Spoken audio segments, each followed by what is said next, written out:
বিড়াল হত্যার বিচার চাই, আগের দিন আর নাই। কুকুর হত্যার বিচার চাই, বিচার চাই।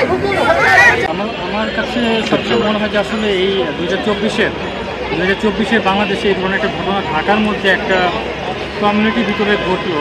এটা আসলে তাদের ব্যর্থতা যে আমরা এই মানুষগুলোকে এই মেসেজটা দিতে পারি নাই যে এটা আসলে করা যায় না। আমার মনে হয় যে এখানে প্রাণী সম্পদ অধিদপ্তরের ব্যর্থতা আছে। পানি কল্যাণ আইন করেছে কিন্তু তারা এটাকে এত কিছু জায়গা বা মানুষকে এটা ব্যাপারে সমর্থন করতে পারে নাই। আমার মনে হয় সিটি কর্পোরেশনের ব্যর্থতা আছে, তারা বন্ধুত্বকরণ করেছে, জলতন্ত্র টিকা দিয়েছে, কিন্তু মানুষকে এই প্রাণীটাকে গ্রহণ করার ক্ষেত্রে কোনো ধরনের ভূমিকা তারা সচেতনতামূলক কার্যক্রমের মাধ্যমে নিতে পারে নাই। আমার মনে হয় আমাদের মতো যেই প্রাণী কল্যাণ সংগঠনগুলো আছে তাদের ব্যর্থতা আছে। আমরা মনে হয় যে যথেষ্ট সমন্বয় করে কৌশলী হয়ে অ্যাডভোকেসির মাধ্যমে সমাজকে পরিবর্তনের জন্য খুব বেশি বড় 10 বছর এগোতে পারি নাই। তো সব কিছুর প্রতিফলন কিন্তু এই জাপান কাটা সিটির ঘটনা।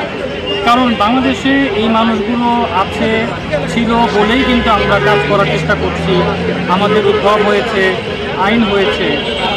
তারপরে আমরা যেটা করেছি যে আমরা এই মানুষগুলোকে অ্যাডভোকেট করার জন্য যথেষ্ট পরিমাণে শ্রম মাঠ পর্যায়ে দিয়েছি কিনা, এটা আমার মনে হয় একটা আমার নিজের কাছে প্রশ্ন। এবং আমরা যারা কাজ করছি তাদের সবারই এই জিনিসটা একবার হলেও ঘুমানোর আগে চিন্তা করা উচিত।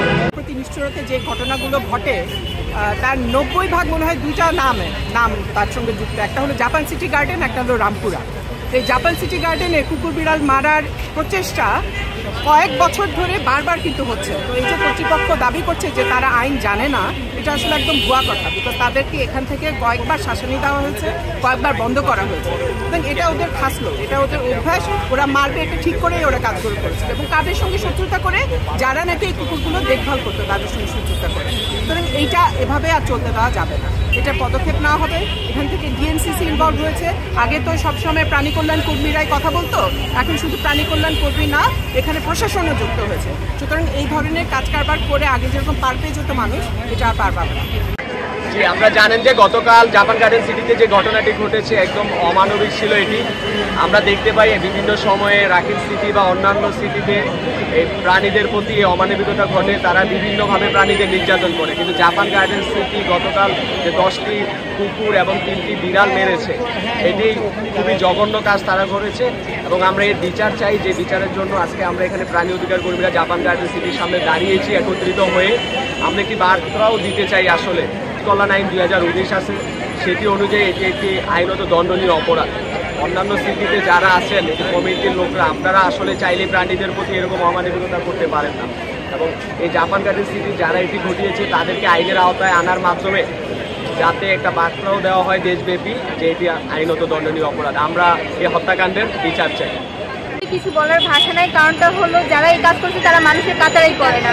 তো এর চেয়ে বেশি আর কিছু বলবো না। তারা আমাকে অনেক হ্যারাস করছে, আমার ফোন খুলে আমার ফোনে প্রাইভেট ছবি দেখতে জুম করে আমার মেসেজ করছে, ইনস্টা মেসেঞ্জার, মানে নিজেরাই আমার হাত থেকে ফোন টান দিয়ে নিয়ে ওরা আমার ফোন টোন সব চেক করছে, অনেক হ্যারাস করছে, গায়ে হাত তোলার ট্রাই করছে, কাউকে আমাকে মারার ট্রাই। শুধু অবলা প্রাণীদের মারা খুবই মানে অঘন্য কাজ, অ্যান্ড তাদের অবশ্যই একটা বিচার করা দরকার।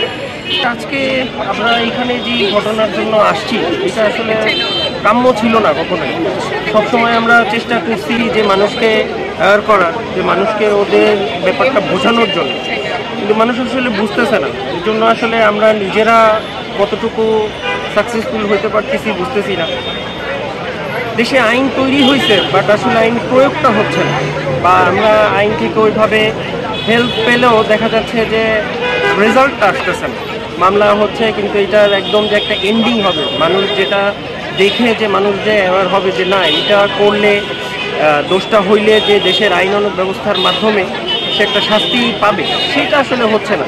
তো রিকোয়েস্ট থাকবে দেশের আইনের প্রতি সম্মান দেখাই রিকোয়েস্ট করব যে আপনারাও এগিয়ে আসেন, আমাদের সাথে থাকেন, আমাদেরকে হেল্প করেন, আমরাও আপনাদের সাথে থাকি। মানুষ বুঝুক, কারণ ওরা অবলা জিনিস, ওরা এই যে খাবার খেয়ে, এরা না খেতে পেয়ে খাবারটা খেয়ে মারা গেছে।